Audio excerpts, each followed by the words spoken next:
Oi, boa noite, boa tarde, bom dia a todos. A mais um estudo, sejam todos bem-vindos.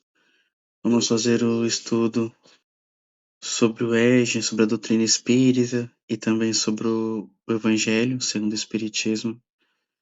Espero que todos estejam bem. Vamos fazer agora a leitura inicial, tá? Cada qual, capítulo 4 do livro Fonte Viva. Este livro aqui, ó, escrito por Chico Xavier, né, editado pelo Espírito Emmanuel. Vamos acompanhando aqui a leitura. Em todos os lugares e posições, cada qual pode revelar qualidades divinas para a edificação de quantos com ele convivem. Aprender e ensinar constituem tarefas de cada hora, para que colaboremos no engrandecimento do tesouro comum, da sabedoria e do amor. Quem administra mais frequentemente pode expressar a justiça e a magnanimidade.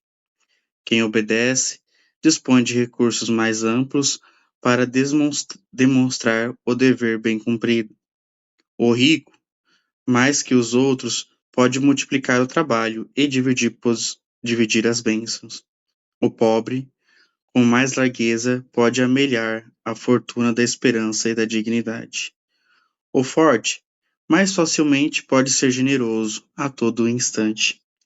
O fraco, sem maiores embaraços, pode demonstrar-lhe humildade em quaisquer ocasiões.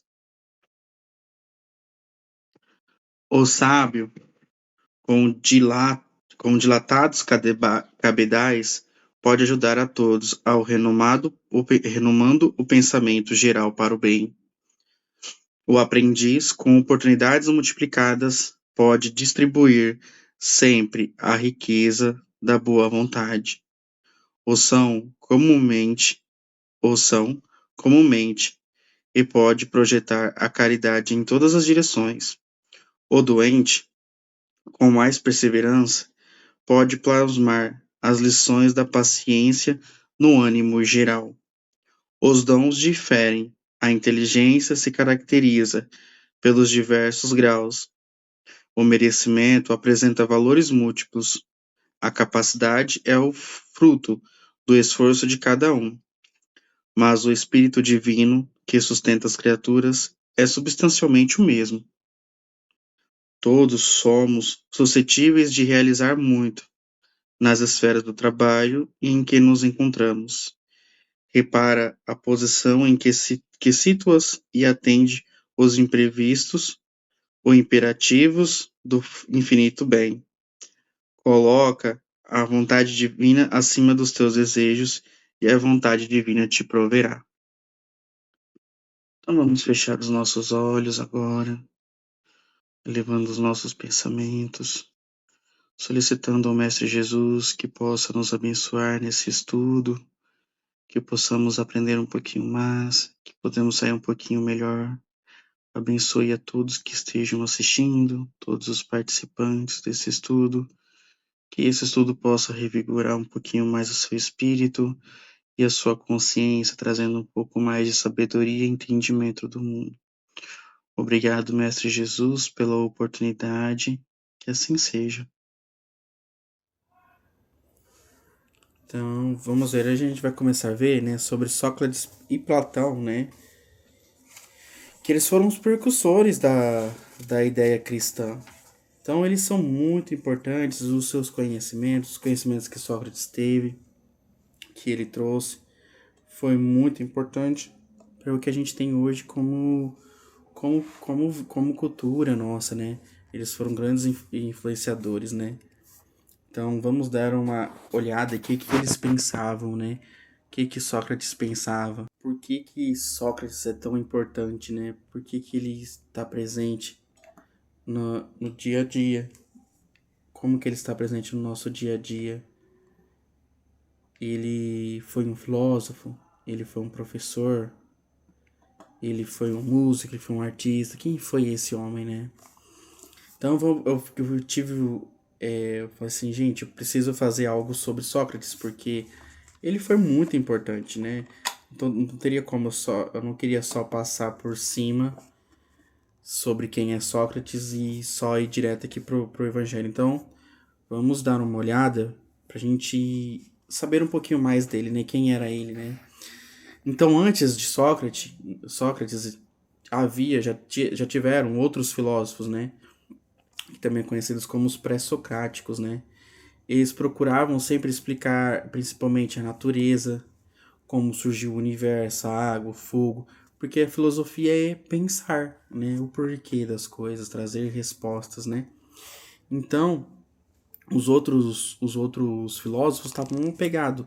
O que é o Sol, o que é a Lua, como surgiu o universo, por que existe o fogo, né? Apegado às coisas do mundo, tentando entender as coisas aqui do mundo, né? Que estavam em sua visão. Mas Sócrates, ele muda o foco para o próprio ser humano. Então, a filosofia sobre o que é o Sol, o que é a Lua, o que é a Terra, né? Ele faz trazer para o humano, né? Quem é o humano? Como devemos viver? O que é a justiça? O que é a virtude? Como podemos conhecer a verdade? Então, Sócrates, ele tira o pensamento de tentarmos decifrar o que é o mundo exterior e faz agora pensar sobre o próprio ser humano. Então, Sócrates foi um filósofo grego considerado pai da filosofia ocidental. Então, ele é um homem muito importante, né? Porque foi através dele que a gente começou a ter uma organização maior de pensamentos sobre a nossa própria vida, sobre quem somos, né? Ele nasceu aproximadamente, ali as datas nunca são exatas nesse período antigo, de 470 ou 469 antes de Cristo nascer. Então, 400 anos antes de Cristo nascer, lá na Grécia Antiga, nasceu um homem chamado Sócrates, né? E ele foi morrer no ano 399, ali antes de Cristo nascer, né? Quase 400 anos antes de Jesus nascer. Então, ele viveu em torno de 70 anos, né? Ele teve uma vida em um período de 70 anos de vida.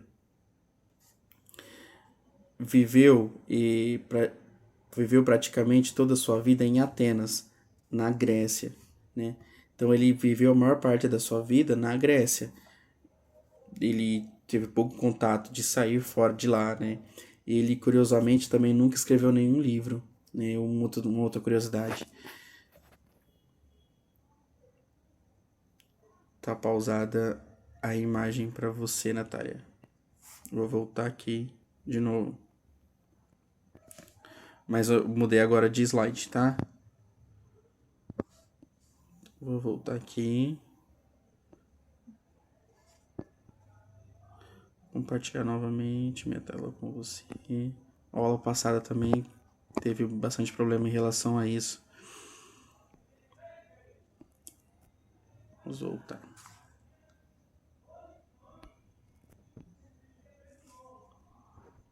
A gente estava aqui vendo Sócrates. E agora a gente vai aqui dar a continuidade, né? Então, Sócrates. E aqui a gente tem uma representação da cidade, né? De Atenas. Como que era Atenas, né? Assim, mais ou menos, né? Então tinha os templos religiosos, tinham lá em cima, né, que é onde vivia mais a realeza, né? Era uma arquitetura bem bonita, bem bonita mesmo, Grécia antiga. Então vamos aqui ver o contexto histórico, né? Então, em que momento que foi que Sócrates nasceu, né? Como que estava Atenas naquela época, como que estava a Grécia naquela época, né? Para entender Sócrates, é preciso conhecer Atenas. Na época dele, Atenas era uma cidade mais importante da Grécia. Existia uma democracia, embora apenas homens livres fossem cidadãos. E homens acima de 21 anos também, né, que tivesse tido algum estudo, algo do tipo. Não era qualquer um que era considerado um, um cidadão, né? Havia intenso desenvolvimento na arte, na arquitetura, no teatro, na política e na filosofia. vamos observando que esses grandes pensadores, né, vamos chamá-lo aqui também de um iluminado, né, ele sempre vem no momento em que também está havendo uma grande revolução cultural, social, no pensamento das pessoas, né? Nesse momento em que, nesse momento em que Sócrates nasceu, estava também havendo grandes pensadores, grandes iluminados, né? Foi chamado nessa época o século do ouro de Atenas, né? Durante o governo de Péricles, mas também foi a época de crises, né?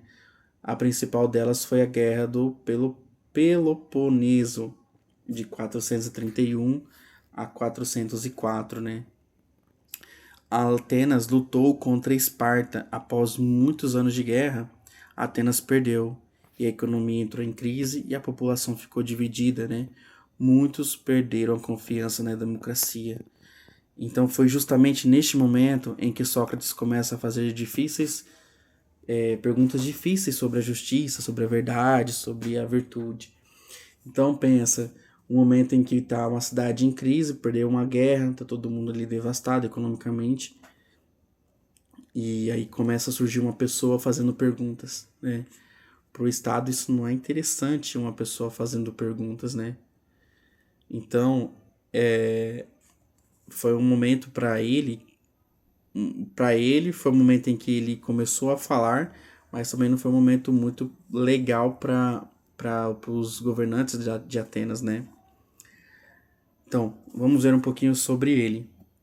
O seu pai se chamava Sofronisco, o escultor ou pedreiro, né, hoje em dia, e a sua mãe, Farnerete, era uma parteira, né? Então, os seus pais eram simples e humildes, não eram ricos, né? Não tinha grandes fortunas, não tinha nada. Eles eram pessoas comuns e, e a mãe dele era uma parteira, né? Ele falava que a mãe dele ajudava a dar à luz, né? E ele pensou também assim, né? Mais tarde, Sócrates diz que fazia algo parecido com a sua mãe. Ela ajudava as mulheres a dar à luz e ele ajudava as pessoas a dar à luz as ideias. E a gente vai ver como que ele fazia isso também, né? Ele foi um homem que revolucionou a forma também de ensinar. E ele era um grande questionador das coisas também. E por isso um grande pensador também sobre, né? Então como foi a formação da educação de Sócrates, né? Então como foi a formação dele, né? Perdão, isso ficou. Como foi a sua formação? Não existia escolas ou universidades como hoje, né? Sócrates recebeu a educação comum dos jovens atenienses, como leitura, música, ginástica e poesia. Era a escola deles na época, né? Era a educação que era passada para os filhos, né? Depois aprendeu muito convivendo com filósofos anteriores, os chamados pré-socráticos, né? Teve contato com outras culturas de vários povos, como os egípcios, babilônicos, fenícios, né? Então, mesmo a gente falando de um povo antigo, não quer dizer que o mundo naquela época era isolado, cada um num local só, numa região. O povo já ali já tinha uns barquinhos que atravessavam os rios, né? Iam para o Egito, iam ali pela costa da Itália, por onde é pela Ásia Menor, iam até o Egito por terra também. Então o mundo estava conectado de certa forma, não como foi depois, né, com os grandes navios, mas nessa época as pessoas já tinham contatos uns com os outros, né? Muitos filósofos, né, foram até o Egito aprender no Egito filosofia, aprender sobre história, sobre muitas coisas, né? O Egito sempre foi um grande berço civilizatório por ser uma civilização muito antiga, já naquela época, muito mais antiga que a Grécia. O Egito já tinha grandes pensadores, já tinha um grande e vasto histórico de estudo, né? Então, é nessa foi nesse contexto que ele também estava. Então ele não chegou aí para o Egito, mas também teve contato com esses outros povos, né? Com os babilônicos também, que foram grandes pensadores e pesquisadores também.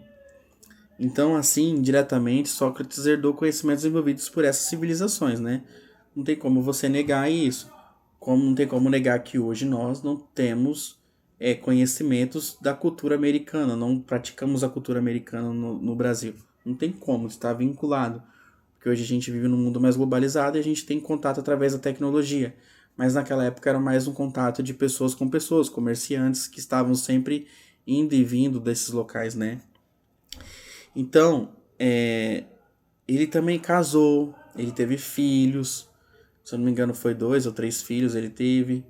Ele foi uma pessoa que começava a questionar e pensar sobre tudo, né? Sobre os problemas da vida ali, sobre a vida, sobre a morte, sobre a verdade, sobre o que era a política, o que era uma democracia, né?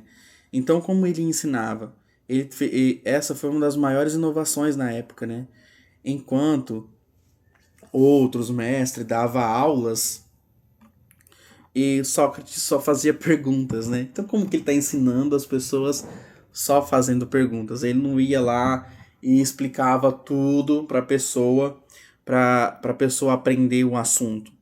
Ele fazia perguntas para as pessoas, né? O seu objetivo não era fornecer respostas prontas.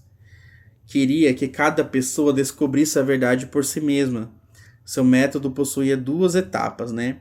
O primeiro, ele não fingia saber e perguntava para uma pessoa aleatória: o que é justiça? A pessoa respondia aquela primeira resposta pronta, né? E depois ele fazia novas perguntas, né? Logo, a pessoa percebia que ela não sabia explicar aquilo que ela pensava conhecer. Então ele perguntava: o que é a justiça? Aí a pessoa: a justiça é punir as pessoas que fizeram mal. E aí, o que é uma punição? Por que punir? Por que essa pessoa está tendo que passar por uma justiça? Então, quando ele começava a aprofundar a pessoa no assunto, a pessoa acabava vendo: poxa, mas eu não sei todas as respostas. Eu só tenho uma resposta que foi formulada para mim. Eu não tenho um grau mais profundo sobre o porquê dessas coisas, né? Então a pessoa acabava vendo que ela não sabia. E aí isso instigava a própria pessoa a buscar um conhecimento também. Então, né? Daí surge uma nova frase, né? A famosa frase: só sei quem nada sei, né? Que é uma grande frase que ele falou. Porque ele sabe que ele não sabe de nada, né? O sentido não era dizer que ele ignorava tudo, mas que reconhecia os limites do próprio conhecimento, né? Esse jeito dele ensinar, de fazendo perguntas para as pessoas sobre certos assuntos, ficou chamado de maiêutica, né? Que era essa forma dele ensinar, né? Então, depois que ele fazia esse questionamento para a pessoa e essas perguntas dentro de outras perguntas, e a pessoa se perdia ali e via que ela não sabia de nada, ele vinha com a segunda etapa do ensinamento dele, né? Que ele ajudava a pessoa a construir o próprio pensamento, uma compreensão mais profunda, né? Assim ele fazia com que as pessoas, assim como uma parteira que ajudava no nascimento das crianças, Sócrates ajudava no novo nascimento de ideias, porque ele organizava o conhecimento da pessoa ali, porque a pessoa foi fragmentando através de tantas perguntas. E aí ele começa a reorganizar com a pessoa aquele conhecimento. Então a pessoa também paria novas ideias, novos entendimentos. E ele também aprendia com essa troca de pessoas, né? Porque ele conversava com essas pessoas. E aí, através dessa conversa, as pessoas iam aprendendo. E às vezes a pessoa também trazia um novo conhecimento para ele que ele também não tinha noção, né? Porque talvez ele não tinha pensado. E nisso ele também aprendia muito com as pessoas, assim como as pessoas aprendiam com ele, né? Então é bem interessante essa forma que ele ensinava e que acabou revolucionando tanto e acabou com que as pessoas se aproximavam mais dele porque ele fazia as pessoas pensar. Em vez de dar uma resposta pronta para a pessoa só seguir aquilo, ele fazia com que a pessoa pensasse e encontrasse a resposta para ela mesma, né? Então é muito interessante esse jeito que ele atuava ensinando as pessoas, né? E por isso ele foi condenado. Após a derrota de Atenas, no clima político muito tenso, muitos procuravam culpados. E Sócrates era visto como alguém que questionava as autoridades, incomodava políticos e influenciava os jovens. Então ele era o bode expiatório perfeito que o Estado precisava para poder tirar as frustrações da perda da guerra, né? Da perda da guerra sobre Esparta. Então, ele foi o bode expiatório perfeito, já que a gente não gosta dele, vamos fazer com que ele seja condenado, né? Igual aconteceu com Jesus, né? Porque Jesus debatia com os religiosos, né? Sobre poder, sobre como eles agiam, fizeram ele ser morto. A mesma coisa aconteceu com Sócrates, né? Porque ele questionava, ele queria saber o porquê dessa condenação, o porquê dessa política, qual que é o benefício dessa política, e isso incomoda, né? Então incomodava o poder naquela época, né? E o pessoal via ele como uma influência para os jovens. Olha que estranho, né? Hoje ele é uma pessoa muito estudada e referência em conhecimento, em filosofia. E naquela época ele era visto como um malfeitor, uma pessoa que estava influenciando os jovens a ideias não coniventes com o que a autoridade da cidade ateniense queria, né? Então ele foi acusado, né, de não acreditar nos deuses da cidade, introduzir novas divindades, corromper a juventude. Então eles bolar o plano lá, né, para matar Sócrates e condenaram ele a isto, né? Hoje, muitos historiadores entendem que essas ações tinham forte componente político, né? Não era algo sobre, como que eu posso dizer, não era sobre as ideias dele, né? Era algo político. Vamos tirar essa pessoa que está causando aqui na sociedade, né? Vamos eliminá-la daqui. Então, como foi o julgamento dele, né? Ele foi julgado por aproximadamente 500 cidadãos, né? E foi considerado culpado por uma pequena diferença de votos. Então, todos aqueles homens que eram maior de 21 anos, que tinham estudado, às vezes tinham servido, que era considerado como cidadãos, né, que eram homens livres atenienses, todos eles foram convocados e eles fizeram um julgamento, cada um dando o seu voto. E por uma diferença curta de voto, ele perdeu e aí ele foi condenado, né? Mas em vez dele implorar perdão, né, e falar que retirar tudo que ele falou e que não ensinar mais, ele afirmou que havia prestado grande serviço à sociedade, à cidade, né? Então ele falou assim: não vou pedir perdão, eu não vou me humilhar, eu não vou retirar tudo que eu ensinei, né? Porque o que eu fiz foi bom para as pessoas, foi bom para a sociedade, né? Então ele não, de forma alguma, ele ia retirar aquilo que ele ensinou. Ele preferiu morrer. Então, isso irritou ainda mais os jurados por ele não ceder. Olha que homem forte, né? Por ele não ceder a sua ideia, por ele não ceder a sua teoria, por ele não ceder às coisas que ele acreditava. Ele foi um homem de fé, né? Porque ele tinha fé naquilo que ele cria, naquilo que ele acreditava, naquilo que ele ensinava. Então ele preferiu morrer. Então ele foi condenado à morte e no ano de 399 a.C. ele foi obrigado a beber cicuta, uma planta extremamente venenosa, né? Que existe até hoje essa planta também.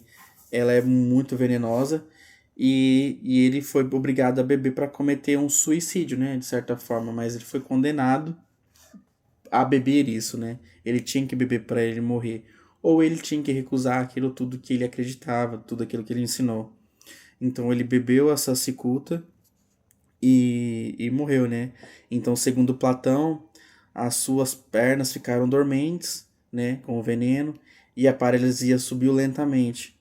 Morreu serenamente, conversando com seus discípulos, e as suas últimas palavras foram registradas. Foi essas palavras. Ele fala para um seguidor dele, Criton: devemos um galo a Asclépio. Pague essa dívida e não se esqueçam. Então ele estava muito mais preocupado em deixar tudo quitado que ele devia do que morrer devendo. Então ele foi uma pessoa que influenciou os jovens da época e ele era como Jesus, né? Ele tinha os seus discípulos, né? Os seus seguidores que acreditavam nos seus pensamentos, e Platão, Aristóteles, tem um outro também, Xeno alguma coisa também, que era um dos seus discípulos também famosos, e muitos outros que seguia ele, né? Então por isso que ele era considerado uma pessoa de uma pessoa que era ruim para o Estado, né? Porque ele estava influenciando, ele tinha seguidores, tinha pessoas que acreditavam nele, que acreditavam naquilo que ele estava ensinando, que a gente vai ver. Eu não quis esmiuçar isso porque a gente vai dar uma olhada depois aqui sobre a doutrina espírita, né? Dos seus pensamentos. Então, ele foi condenado por isso, né? Por ter esses seguidores, né? É muito parecida a história dele com a história de Jesus, né? No caso, Jesus teve também os seus discípulos, também era um revolucionário, trazia pensamentos, questionava as autoridades, e da mesma forma os dois também foram mortos. Os dois também não escreveram nada, quem escreveu foi os seus discípulos. Então tudo que a gente tem sobre Sócrates foi o que Platão escreveu, Aristóteles, Xenofonte, se eu não me engano o nome dele, que escreveu, que era diálogos que ele tinha com os seus discípulos, assim como Jesus também. Ele também não escreveu, ele não deixou nada escrito. Então tudo que a gente tem hoje sobre Sócrates foi o que Platão escreveu, foi o que os seus discípulos escreveram, né? Então, há diferentes interpretações para essa frase, né? Que ele pediu para poder pagar a dívida. Mas muitos entendem que ele via a morte como uma libertação da alma. E nesse estudo que a gente vai fazer aqui do livro, a gente vai ver que o porquê, né? Que ele pensava dessa forma, né? Como que ele acreditava nisso, por que ele acreditava nisso. Vamos ver que muitos dos ensinamentos dele é o que o cristianismo vem ensinar depois, o que o espiritismo vem ensinar, né? Ele traz de uma forma mais rústica, mas não deixa de ser importante. Então, foi só uma breve história sobre ele, de quando ele nasceu, como que estava o local, porque ele é importante, né, para nossa cultura hoje, né? Então, vamos ver qual foi a importância de Sócrates para a cultura ocidental, né? Para o que é hoje. Qual que é a importância de Sócrates? Ou então tá ficando aqui. A importância de Sócrates para a cultura ocidental, né? Na filosofia, mudou o foco da natureza para o humano, a ética e o conhecimento. Na educação, criou uma maneira completamente nova de ensinar, né? Que era fazendo perguntas e não dando respostas prontas. Na ciência, embora não fosse um cientista, valorizou muito a argumentação, a lógica e a investigação racional. Na democracia, mostrou que um bom cidadão deve questionar leis injustas e refletir criticamente. Isso influenciou a ideia moderna de cidadania. Na ética, grande parte da ética ocidental nasceu de perguntas feitas por Sócrates, como o que é justiça, o que é o bem e como devemos viver. Na psicologia, ao incentivar o autoconhecimento, influenciou profundamente a psicologia, especialmente em correntes que valorizam a reflexão sobre si mesmo. Então, ele foi muito importante. Ele influenciou e influencia até hoje a cultura ocidental. Então, ele não foi qualquer um e os seus ensinamentos perduram até hoje. Os seus pensamentos perduram até hoje, né? Então, aqui a gente tem umas frases mais conhecidas, né? Conhece a ti mesmo, só sei que nada sei. O importante não é viver, mas viver bem. Prefiro sofrer uma injustiça do que a cometê-la. Uma vida sem exame não merece ser vivida, né? Uma vida sem desafios, uma vida sem coisas a se passar, uma vida monótona não merece ser vivida, né? Então, olha que frases importantes. Conhece você mesmo, isso é muito importante. Eu só sei que eu nada sei, estou aprendendo com todos vocês, né? O importante não é viver, mas viver bem, né?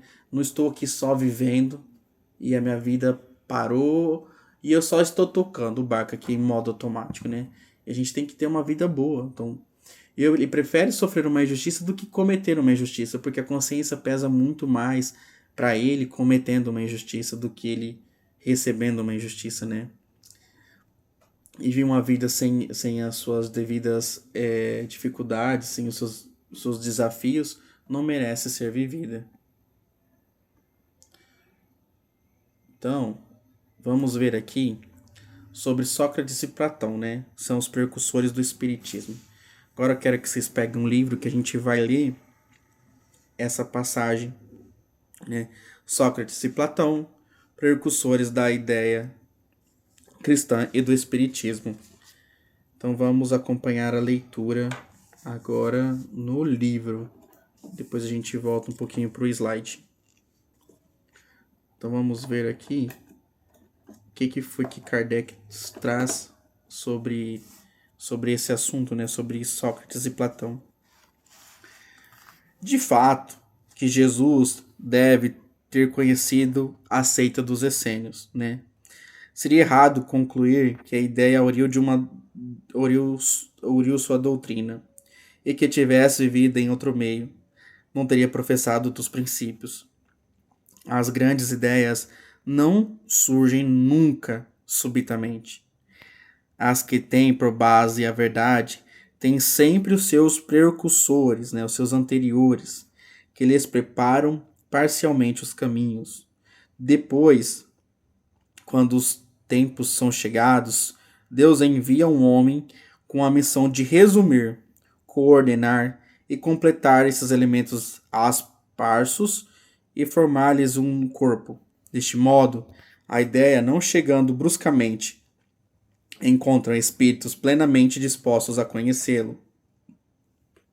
Assim, ocorreu com a ideia cristã, que foi pressentida vários séculos antes de Jesus e dos essênios, da qual Sócrates e Platão são os principais precursores. Então ele está dizendo que a doutrina de Jesus, né, os essênios, a sua filosofia não surgiu do nada, né? Sempre tem alguém que vem antes e que ensina algo. Então nada surge do nada, né?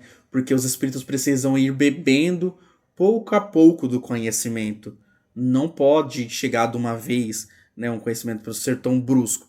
Então, quando essas ideias já estão um pouco mais aceitas, aí vem um enviado de Deus para dar uma reunida nesses ensinamentos, né? Continuando no livro, Sócrates, da mesma forma que o Cristo, nada escreveu, ou pelo menos não deixou nenhum escrito. Com ele, morreu a morte dos criminosos, a vítima do fanatismo, e por ter atacado as crenças tradicionais e colocado a virtude real acima da hipocrisia e do simulacro de formas, numa palavra, por ter combatido os preconceitos religiosos. Como Jesus foi usado pelos fariseus, foi acusado pelos fariseus de corromper um povo por seus ensinamentos.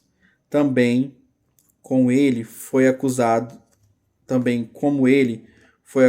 pelos fariseus no seu tempo, porque houve em todas as épocas de corromper a juventude, proclamando um dogma de unicidade.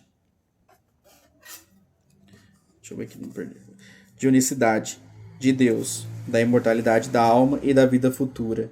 Da mesma forma, ainda, que não conhecemos a doutrina de Jesus, senão pelos escritos dos seus discípulos.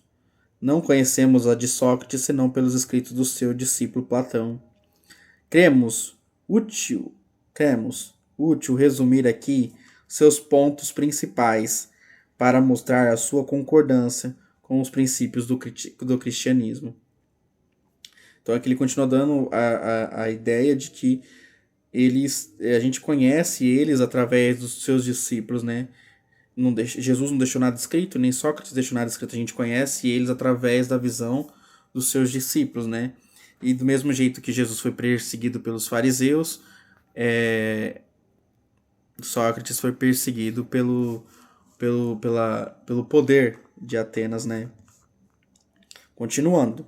Aqueles que considerassem esse paralelo como uma profanação e pretendesse que não poderia haver paridade entre a doutrina de um pagão e a do Cristo. Responderemos que a doutrina de Sócrates não era pagã, uma vez que tinha o objetivo de combater o paganismo, que a doutrina de Jesus mais completa e mais depurada do que a de Sócrates. Então ele dá aqui nesse trecho, né, falando que para muitos, né, historiadores ali, para os teólogos, comparar a filosofia de Sócrates com o cristianismo era uma profanação, né? Era algo horrível de se fazer, era um pecado estar fazendo esse tipo de comparação, porque Sócrates era um pagão, ele não era um cristão, né? E Kardec vem falando que isso é errado de pensar dessa forma, né? Porque o Sócrates ele não tinha uma doutrina pagã, né? Ele só era pagã de certa forma porque Jesus ainda não tinha vindo, né? Mas o seu estilo, a sua doutrina era muito parecida com a de Jesus, né? Jesus trouxe uma doutrina mais depurada, mais explicativa, mas Sócrates também já tinha dado os seus princípios ali, né? Continuando a leitura. Nada tem a perder com a comparação, de comparar a doutrina de Jesus com a de Sócrates. Que a grandeza da missão divina do Cristo, com isso, não seria diminuída, e que, aliás, está na história, que não pode ser abafada. O homem atingiu um ponto em que a luz irradia por si mesma de sobre um alqueire. Ele está maduro para encará-la. Então, tanto pior para aqueles que ousam abrir os olhos. O tempo é chegado de examinar as coisas plenamente do alto, e não mais pelo ponto de vista mesquinho e estreito dos interesses de seitas e de castas. Essas citações provarão, por um outro lado, que Sócrates e Platão prescindiram a ideia cristã e encontravam-se igualmente em suas doutrinas, os princípios fundamentais do espiritismo, né? Então a gente vai ver, continuando aqui, né, que as grandes, voltando, né, aqui só para poder a gente fechar, né, as grandes ideias não surgem do nada, elas vêm vindo gradualmente, preparadas pelos precursores, né. Sócrates e Platão anteciparam os princípios do cristianismo, né. Alguns princípios que o cristianismo tem foi antecipada por Sócrates e Platão, né, eles foram os precursores, né, e a gente vai ver isso. Ambos ensinaram sobre a unidade de Deus, mortalidade da alma e a vida futura. Ambos, né, a primazia da virtude sobre formalismo religiosos, e Sócrates, assim como Jesus, foi perseguido por desafiar a crença e preconceito de religiosos.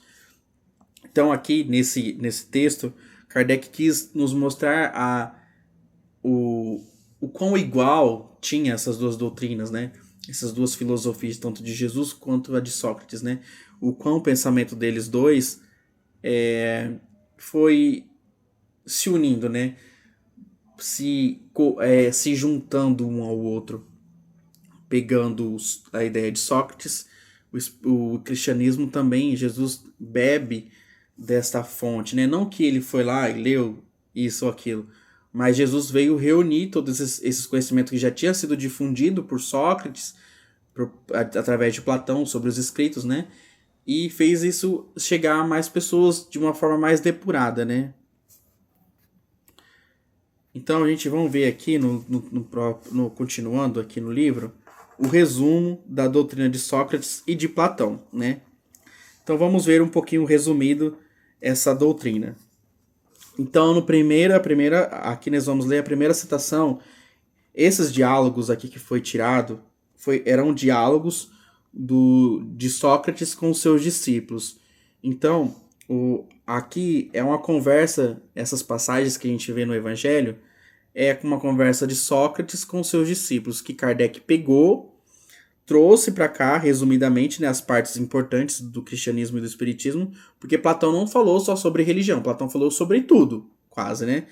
Mas a Kardec pegou os pontos principais que envolvia a religião, o cristianismo, a ideia da doutrina, e trouxe aqui para a gente poder ver essas passagens, né? Então, o que Sócrates, conversando, fala com seus discípulos? Primeiro, o homem é uma alma encarnada. Antes da sua encarnação, ela existia, unida aos tipos primordiais, às ideias do verdadeiro, do bem e do belo. Deles se separam em encarnado, e, recordando seu passado, está mais ou menos atormentado pelo desejo a eles retornar. Então, aqui nessa passagem, Sócrates deixa bem claro que existe uma alma, né, que seria um espírito, e que o homem é essa alma em carne, né, encarnada. Ele não tem Sócrates não tinha um roteiro mais claro, um mundo espiritual, como que funcionava. Ele nem sabia, assim, não tinha uma ideia sobre a reencarnação em si, o que era uma reencarnação, mas ele já tinha um vislumbre do que era, né? Olha para você ver como que esse pensador, antes de Jesus nascer, já tinha um pensamento muito evoluído, né? E aí ele continua, né? Antes da sua encarnação, ela existia unida aos tipos primordiais, as ideias do verdadeiro, do bem e do belo. Deles separa-se encarnando. Então, a alma sai desse verdadeiro, desse belo, desse bonito e é encarnado, recordando seu passado, está mais ou menos atormentado pelo desejo de retornar a eles, a retornar a esse lugar onde o bem e o belo vive, né? A esses tipos, esse princípio primordial. Então, quando uma alma está encarnada, ela pretende, ela tem a ânsia de retornar à forma espiritual, que a gente falaria voltar a ser um espírito desencarnado, onde ele deslumbra de uma faculdade melhor, de liberdade maior, quando está no estado de espírito. E aí Kardec vem explicar essa passagem, né? Não se pode enunciar mais claramente a distinção e independência do princípio inteligente do princípio material. Por outro lado, a doutrina da pré-existência da alma, da vaga intuição que ela conserva de um outro mundo a qual aspira, de sua sobrevivência ao corpo e de sua saída do mundo espiritual para se encarnar e a sua reentrada no mesmo. Então Kardec falou isso, né? Então aqui ele Sócrates já acreditava que a alma pré-existia antes de encarnar e que ela encarnava e que ela sentiu o desejo de voltar à vida, a voltar à vida espiritual de certa forma, né? Traduzindo para hoje em dia. Só que Sócrates, vamos lembrar, ele não tinha um pensamento tão claro sobre isso como nós temos hoje, né? Nem existia a palavra reencarnação, porque reencarnação foi criada por Kardec. Nessa época de Sócrates, essa palavra nem existia, né? Esse conceito, esse estudo, essa filosofia sobre reencarnação não existia. Mas Sócrates já acreditava em algo que remetia à reencarnação para a gente hoje em dia entender, né? Então ele acreditava que a alma estava lá no princípio primordial, ela encarnava e ela sentia esse desejo de voltar à vida lá, né? Porque a vida lá era melhor. Então ele acreditava nessa questão que a alma já existia, né? Então, se a alma existia, ela estava em algum lugar. E que esse lugar, ele não explica onde é esse lugar, mas é um lugar para eles conheciam como o céu, né? Como o Olimpo, né, por exemplo. E a reentrada no mesmo mundo depois da morte, entrada no mundo espiritual. E, enfim, um germe da doutrina dos anjos caídos, né? Segundo ponto, a alma se extravia e se perturba quando se serve do corpo para considerar qualquer objeto. Tem vertigens, né? Como se estivesse ébria, como se estivesse bêbada, porque se liga às coisas que são, por sua natureza, sujeitas às mudanças. Então, até esse ponto, ele está falando que quando uma alma encarnada se extravia a viver somente pela matéria, em busca da matéria, ela acaba se perdendo, ela se torna uma alma que se fica bêbada daquele, ela fica com vertigem sobre isso. E ela está ligada a coisas que mudam, né? Porque a materialidade muda, né? Então, que está sujeita às mudanças. Segundo ponto, ao passo que, quando contempla sua própria essência, ela se dirige para o que é puro, eterno e imortal, sendo da mesma natureza, fica aí ligada tanto tempo quanto possa. Então, seus descaminhos cessam, porque está unida ao que é imutável. E é esse estado que a alma chama de verdadeira sabedoria. Então, quando a alma está encarnada e ela se perde, e ela vive sobre a matéria pela matéria, ela se perde e fica bêbada, embriagada sobre as coisas da vida terrena. Depois que ela desencarna, a alma, né? ela volta para a essência, que é o mundo espiritual, e dirige para o lugar puro e eterno e imortal, sendo da mesma natureza que ela, né, que é o espírito. Fica ligada lá tanto tempo quanto possa, então seus descaminhos cessam, porque está unida ao que é imutável, e a esse estado da alma é que se chama de sabedoria. Então ele diz que a verdadeira sabedoria está quando você está num estado desencarnado, que aí você tem acesso a tudo, porque você está conectado com o eterno, né? Olha se você vê o pensamento que ele tinha 300 anos antes de Jesus nascer. Ele estava muito avançado. E por essas questões, por esses tipos de pensamento, o povo já ficava revoltado com ele, porque estava negando ali, né, o que a religião politeísta grega ensinava sobre Zeus, sobre Poseidon, sobre essas coisas, porque já tinha um pouco a mais avançada, né? Então Kardec conclui: assim, também se ilude o homem que considera as coisas de baixo da terra a terra, do ponto de vista material, para apreciá-las com justeza. É preciso vê-las de cima, quer dizer, do ponto de vista espiritual. O verdadeiro sábio, pois deve, de alguma sorte, isolar o corpo para ver com os olhos do espírito o que é o que ensina o espiritismo. Então, quando ele conclui que quando o homem está preso vendo somente as coisas materiais e só olhando o que está à frente, ele acaba se perdendo. Que a verdadeira sabedoria, né, é você ver de cima, né? É fechar os seus olhos materiais para deixar o espírito ver, porque o espírito vê com maior amplitude, né? Então vamos para o terceiro ponto de Sócrates, né?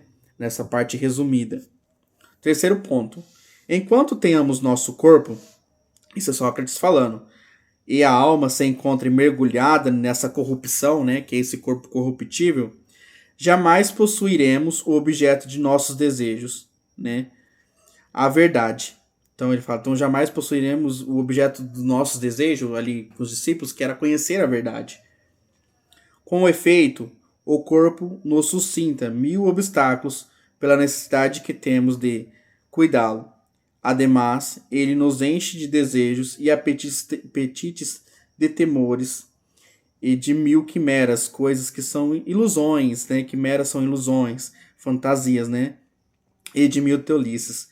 De maneira que, com ele, é impossível ser sábio um instante. Então ele está falando que quando a gente está nessa vida mergulhada, quando a gente está encarnado aqui, né? Que ele fala que a gente está mergulhado nessa corrupção, a gente jamais conheceria toda a verdade, né?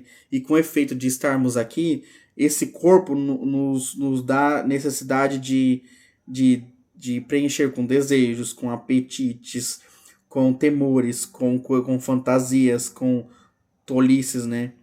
Porque o nosso corpo quer o prazer imediato, né? Então é nesse instante que a gente nunca pode, a gente não consegue ser sábio, né?